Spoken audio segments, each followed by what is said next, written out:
মাশাআল্লাহ ছাগলগুলোকে বিকাল হইলেই ছেড়ে দেয়, এই যে কত সুন্দর।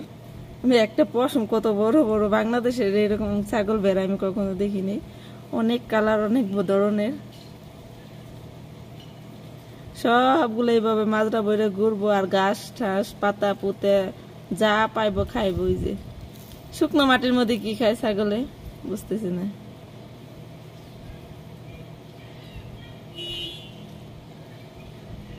অনেকগুলা ছাগল, কপিলের বাবার এই ছাগল পাইলেই সংসার চলে। ঠিক আছে, আমি এখন রান্না করতেছি, দিয়ে বেরোইলাম না, মাদবাকের জ্বালানো দিয়ে আমি দেখতেছি, খুব সুন্দর লাগতেছে। ভাবলাম ক্যামেরায় তুলে রাখি। মানে বাচ্চা হয় মা ছাগল, বড় ছাগল, সব ধরনের ছাগলই আছে। এই ছাগলের পিছে একজন কামের মানুষ আছে। সকাল থেকে দেখতেছি এই জায়গায় একটা বিড়াল কান্না করতেছে। এখানে আইসে দেখি নাই, কয়জনই গেছে। ভাতগুলো এখানে দিয়ে গেলাম, আশেপাশে নাই, মানুষের বাস পায়ে চলে গেছে। গাছের উপরে উঠে কান্দা শুরু করছে। বিড়ালের ছানা। এস মুশকিলা ইনতে, এস মুশকিলা। তাল তাল প্যাও প্যাও। গাছে বসে বানছে বিড়াল।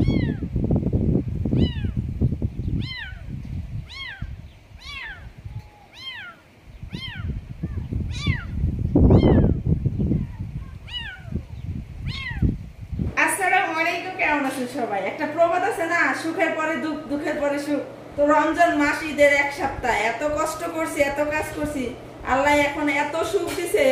সারা রাত ঘুমাই, সারাদিন ঘুমাই, অ্যালার্জির ওষুধ খাই, এত পরিমাণ ঘুম ধরে, বাসায় কোনো কাজ নাই। কপিলের মা রোজা থাকে, আমারও রোজা থাকার উচিত ছিল, থাকি না, খাওয়া একটু কষ্ট হইতেছে, বাজার সদাই নাই। এই জন্য তার মধ্যে একটা দল আছে, কপিলের বড় ভাই বউ 5-6 জন পোলাপন নয়, সে সাহস পায় না এই রুমে এসে রান্না করে খাওয়ার জন্য। নিজের রুমে রান্না করে খা, কারণ শাশুড়ি থাকে রোজা।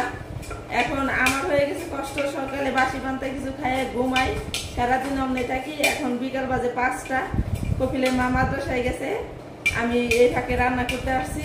বাংলাদেশ থেকে আসার সময় কাকসির শুটকি নিয়ে আসছিলাম, ঠিক আছে, তাই এই কয়টা ছিল ফ্রিজে, কিছুটা রাইখে দিলাম। এখন কিছুটা ভেন্ডি দিয়ে রান্না করবো, আলু নাই, পেঁয়াজ আর ভেন্ডি দিয়ে, ঠিক আছে। বা আমার খাওয়াই খুব কষ্ট হয়েছে, আমি মনে হয় মইরা যাবো শরীরে অ্যালার্জির জন্য। 3 বেলা 3টা ওষুধ খাই, তারপরও শরীর চুলকাতে থাকে। সৌদি আরবের লবণাক্ত পানি দিয়ে গোসল করে। দেখ, আপনাদের সাথে কথা বলতে বলতে আমার শুটকিটা ভাজা হয়ে গেছে। ভেন্ডি দিয়ে শুটকি মাছ রান্না করার জন্য এখানে কষাই নিছি, তারপরে শুটকি দিয়ে দিলাম। হ্যাঁ, ওয়েন কেশব وين؟ هنا؟ لا تحت هنا. ايوه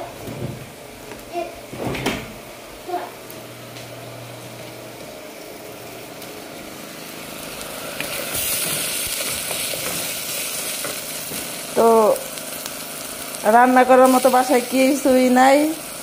আমি যে বাসাটার মধ্যে থাকি, শুধু খেপসা রুটি ছাড়া আর একটু মাংস দিয়ে তরকারি ছাড়া জীবনে কিছু রান্না করতে দেখলাম না, খাইতে দেখলাম না, ঠিক আছে। আর মেহমান আসলে খাসি সেদ্ধ দেয়। এরপরে দিলাম হলুদের গুঁড়ো।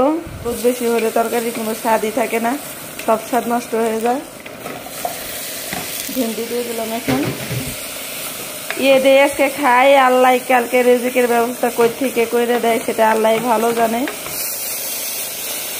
আমার ভেন্ডি দিয়ে কাকসি শুটকি দিয়ে রান্না করলাম। যাই হোক, আজকের মতো আলহামদুলিল্লাহ খাইতে পারবো। আমার ম্যাডাম বললো যে পিৎজা বানামু, তুই একটা তরকারি রান্না কর। এটা আর কি, পিৎজার উপর দিয়ে দিব পেঁয়াজ দিয়ে ফিলফিল গমি, মানে কাঁচামরিচ, যেটাকে আমরা কি জানি বলি মনে নাই এত। হ্যাঁ, একটা শুকনো শুকনো ভাব করবো, রুটি বানাই, এটার উপরে দিয়ে দিব। রান্না করছি শুটকি, কপিলের মায়ে এসে যদি এই বাসনা পা, আমারে ধরে গাড়বো। আসার সময় হয়ে গেছে, সে আবার রোজা, তার জন্য চাগা হওয়া বানাও, ই করো। যাক, বাড়ি করে একটু দুধ দেন এখন। মাশাআল্লাহ, ভাত খাইতে বসছি, তরকারিটা অনেক মজাই হয়েছে। টাটকা ভেন্ডি, ভাবছিলাম অতটা মজা হবে না, কিন্তু তরকারিতে তেল বেশি হয়ে গেছে। যে পরিমাণ তেল দিছি, চপড়ি হইতে দেরি হইব না।